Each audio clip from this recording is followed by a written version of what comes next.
Halo semuanya, berjumpa lagi dengan saya di sini di channel membahas saham Indonesia. Kali ini saya akan membahas tentang IHSG seperti biasa ya, tapi kali ini akan menjelaskan secara detail banget. Tonton video ini agar kalian tahu IHSG akan kemana arahnya ya. Langsung saja kita bahas. Pertama-tama saya bahas dulu mata uang kita, yaitu rupiah ya. Nah, pada tanggal 8 Juni, rupiah membuat angka tertinggi di 18.200 atau all time high ya. Dan setelah menembus 18.200, rupiah menguat ke 17.800 ya. Kalau kita tarik ke bawah ini berapa persen? USD IDR turun sebanyak 2% ya, dari 18.200 ke 17.800. Angka ini cukup besar ya. Penurunannya cukup besar setelah kenaikan lalu turun. Kenapa ini bisa terjadi? Kalian bisa lihat di sini ya. Nah, Bank Indonesia menaikkan suku bunga sebanyak 25 basis point atau 0,25%. Dan kenaikan ini sungguh tiba-tiba banget. Jadi market shock gitu ya. Jadi asing langsung masuk ke pasar obligasi ya. Ke pasar obligasi sehingga rupiah menguat tajam ya, dari 18.200 ke 17.800. Dan ini bagus banget. Di saham juga udah mulai kelihatan nih. Saat rupiah menguat, asing kembali inflow.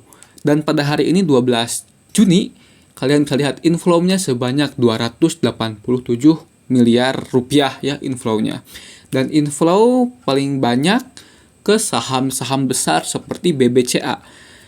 Kemarin kan saya bahas, BBCA itu penjualnya adalah government ya, atau pemerintah asing. Nah, pemerintah asingnya entah siapa, saya nggak tahu, entah itu Singapura, entah itu China, entah itu Norwegia, pokoknya pemerintah asing. Nah, barang si pemerintah asing itu udah habis, udah sold out ya. Dan sekarang BBCA kembali naik dan kembali inflow. Ini inflow-nya bukan dari pemerintah asing lagi, tapi dari reksadana ya, reksadana asing, khususnya reksadana kelolaan dari BlackRock, Vanguard, dari SPDR, dan lain sebagainya ya. Jadi terjadi inflow di saham BBCA seperti itu. Karena barang si asing, si pemerintah asing yang jualan ini, yang mau jatuhin Indonesia ini, udah habis ditampungin oleh para lokal-lokal. Nah, lokal udah tampung, giliran asing sekarang yang nampung seperti itu ya. Sehingga jika kalian lihat harga saham BBCA naik tajam banget nih. Nah, naik tajam banget ya. 3 candle ini hijau semua dan baru sekarang merah. Jadi si pemerintah asing itu waktu dia jualan jadi ditampung oleh lokal ya, ditampung oleh lokal seperti itu. Nah, pas ditampung oleh lokal, karena kekuatan lokal super duper kuat, jadi barang si pemerintah asing itu habis. Lalu sekarang yang masuk adalah asing reksadana ya. Entah itu reksadana, entah itu hedge fund, entah itu investor advisor, entah itu lain. Pokoknya bukan pemerintah asing ya. Yang masuk bukan pemerintah asing tapi fund manager. Jadi mereka masuk di harga bawah ya. Mereka udah tahu bahwa si pemerintah asing barangnya habis karena ditampungin oleh lokal, dan lokalnya bukan sembarang lokal. Ini kelihatannya lokalnya BPJS ya, BPJS Ketenagakerjaan yang menampung saham-saham seperti BBCA, BBRI, pokoknya saham-saham besar ya. Makanya IHSG langsung hijau. Karena BBCA dan saham bank-bank besar lainnya hijau ditampungin oleh BPJS tersebut ya, oleh asuransi BUMN. Bukan BPJS aja, tapi ada asuransi BUMN lain yang menyerok-nyerok saham-saham besar. Sehingga barang-barang dari pemerintah asing yang ingin jatuhin IHSG, barangnya udah habis, kosong.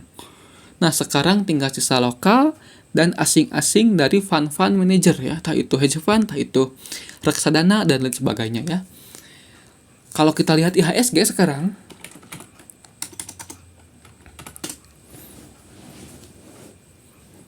nah, IHSG sudah menembus MA10. MA10 tuh yang warnanya kuning ya. Yang warna kuning ini MA10. Udah menembus MA10. Nah, sekarang juga hijau naik 2%. Tapi, masih ada tapi. IHSG belum menyentuh MA20 ini, belum disentuh. Dan MA20 ini super duper kuat. Kita lihat di sini. Nah, pada tanggal 8 Mei MA20-nya nggak kecapai, tapi langsung turun. Lalu kita cek lagi di sini. Nah, ada di sini di Februari. Di Februari ini MA20 habis ketemu sedikit langsung drop lagi ke bawah. Jadi MA20 ini adalah MA yang paling kuat. Lalu kita cek lagi untuk validasi yang lebih jelas. Nah, di sini sebelum Junam IHSG, MA20 menjadi MA yang kuat sebagai support. Ya, nah, di sini juga pernah tembus juga, tapi balik lagi ya. Jadi errornya MA20 hanya satu waktu ya, dan waktu-waktu lainnya ini MA20 kuat banget. Nah, kalau MA20 kuat, entah itu sebagai support, entah itu sebagai resist, jika kuat sebagai support atau resist, jika di masa depan akan menjadi support lagi atau menjadi resist lagi, akan menjadi yang terkuat. Dan kebetulan IHSG MA20 jadi resist ya. Jadi resisten MA20 ini super kuat. IHSG jika menembus MA20 ini berarti bisa lanjut naik nih. Jika MA20 ketembus, bisa lanjut naik. Apalagi menembus ini nih, menembus resist terkuat ya di 6.300. Saya susah di pastinya, jadi anggap aja ini 6.300 pas ya. Pokoknya di angka 6.300-an. Jika sudah menembus angka 6.300, maka market udah breakout. Kalau breakout, target pertama di sini. Misalnya breakout di 6.300 nih, target pertama di sini. Di 6.950, 7.000-an ya. 7.000 pasnya, 7.000. Target kedua di sini. Nih, ini target kedua di 7756. Target ketiga, tinggal tarik garis di sini nih. Gampang untuk turbo target ya, gampang bukan tinggal tarik garis. Ini target, bukan target, ini resisten sebenarnya. Ini resist dari IHSG. Lalu di sini ada gap yang lumayan cukup besar ya. Saya hapus dulu sebentar. Nah, di sini ada gap yang cukup besar ya. Nah, ini kalau dihitung berapa persen ini? Ini 5% ya. Dan ini akan tertutup entah itu di akhir tahun mungkin ya. Mungkin di akhir tahun seperti itu. Mungkin di tengah tahun sekarang sampai awal tahun 2027, IHSG ada kemungkinan sudah berada di atas ini. Sudah membuat all time high ya. Tapi dengan satu syarat. Pemerintah jangan blunder. Kalau pemerintah blunder, maka tesis ini akan gagal ya. Semoga pemerintah memperbaiki cara komunikasi, memperbaiki kebijakan, dan berhenti membuat sesuatu yang aneh, yang membuat market marah gitu ya. Kalau membuat market marah, maka di kuartal keempat tidak akan membuat all time high baru. Dikarenakan pasar akan semakin takut. Sudah krisis kepercayaan ditambah yang aneh-aneh, maka semakin hilang kepercayaan pasar kepada Indonesia. Seperti itu. Nah, kenapa saya yakin IHSG bisa naik all time high baru di akhir tahun? Langsung saya bedah kenapa alasannya. Pertama, dari mata uang rupiah. Ini rupiah menguat karena apa? Pertama, BI intervensi memakai cadangan devisa.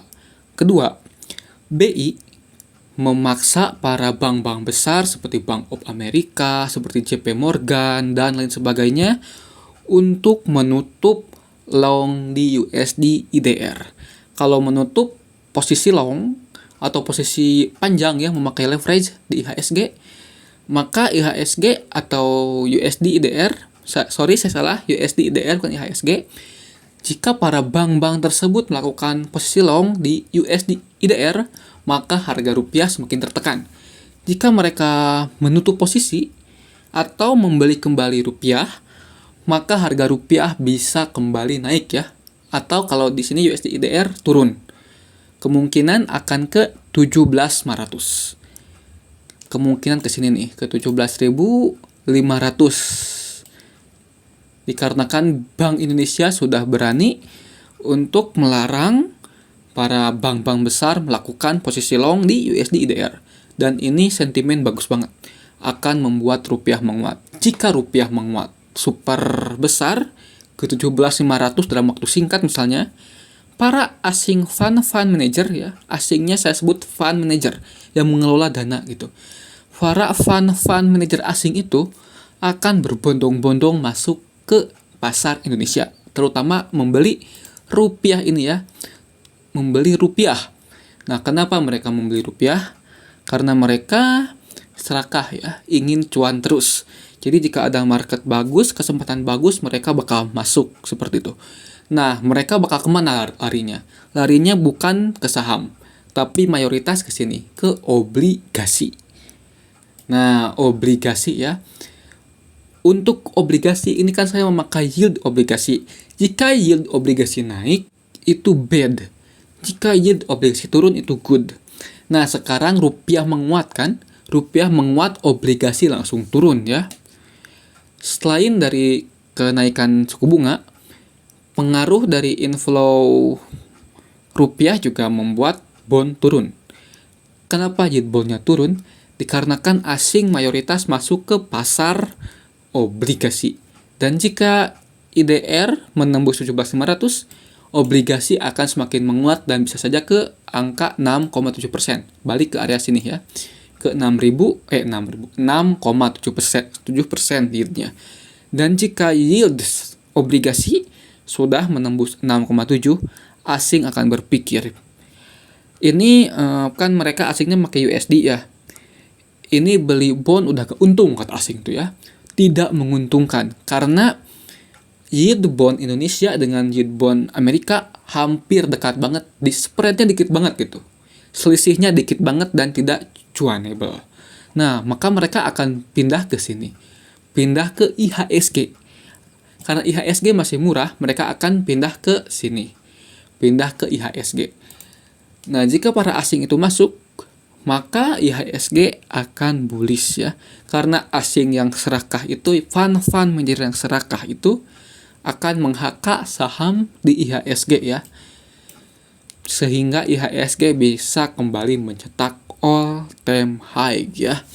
Ya, itu dengan syarat bukan Pak ya, tapi pemerintah tidak blunder, tidak membuat kebijakan aneh-aneh dan tidak miskomunikasi. Kita doakan terbaik untuk pemerintah ya. Nah, sekian yang bisa saya sampaikan. Kesimpulannya, IHSG di akhir tahun bisa membuat all time high. Entah itu di 10.000 atau 11.000 ya. Pokoknya range itu ya, range antara 10 sampai 11. Akhir tahun akan all time high dikarenakan pasar kita murah banget. Ekonomi kita jujur banget, bagus banget untuk ekonomi kita ya. Tapi rupiahnya diturunkan ya oleh government asing atau oleh pemerintah asing. Jadi pemerintah asing dia jualan BCA, jualan BRI, pokoknya Big Bang. Nah kan jualan Big Bang itu puluhan triliun ya mereka outnya. Digantilah ke entah itu ke Singapura dollar, entah itu ke Chinese yuan, entah itu ke Norwegia ya. Jadi rupiah melemah seperti itu. Dan sekarang barang mereka udah habis dan yang masuk adalah fund manager asing. Jadi kalian mungkin sudah bisa menebak bottom ada di mana ya. Saya nggak akan bilang bottomnya di mana. Pokoknya bottom tidak akan ada di bawah 5.000 ya bottomnya. Pokoknya di akhir tahun, di kuartal 4 atau di awal tahun, di kuartal pertama 2027, IHSG akan all time high lagi di angka 10.000. Jadi bisa mulai cicil-cicil gitu. Cicil dikit-dikit misalnya 1 juta sehari gitu ya di saham ABC seperti itu. Ini bukan nasihat jual dan beli, hanya berbagi insight saja ya. Terima kasih telah menonton. Jangan lupa like dan subscribe video ini dan bagikan ke teman-teman kalian agar teman-teman kalian bisa cuan bareng ya. Terima kasih telah menonton.